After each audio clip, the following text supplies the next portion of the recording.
Akina. Mama Sarina. Huyo ni yule rafiki yako anakuja time ya lunch. Anakuja na hadi chakula. Habari yako? Nzuri. Baba Mike.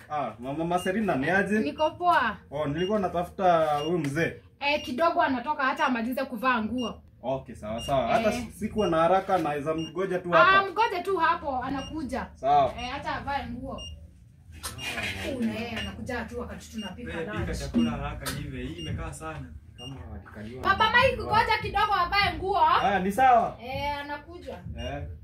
Kama walikaliwa na mabibi zao. Hata nipike chapo hata kama ni 3 utoke kama umekula. Siwezi enda kwake nikiwa njaa. Kidogo Baba Mike. Sasa hiyo ni kama harufu ya chapo na nusia. Hapana, ni gambuti zake zinanuka. Acha kidogo. Sawa. Mwambie harakisha dho. Anakuja. Haya. Nao ni wachoyo. Hadi chakula imekaa sana. Kidogo. Ni harufu ya gambu. Mungu wangu.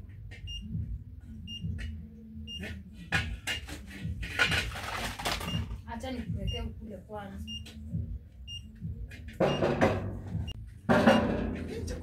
Chakula imekaa sana.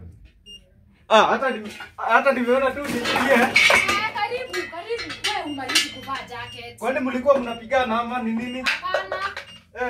Toka sasa muende hata usivae. Mzee. Wewe ulisema tu nikuende kwa nyumba. Mzee, wewe na wewe unakuja kila time mtu akioga. Ulikuwa unataka Amemaliza, mnaweza toka. hata harufu ya chapo mmeficha choo. Hapana, tutaficha. Twende uniambie hizo mashughuli.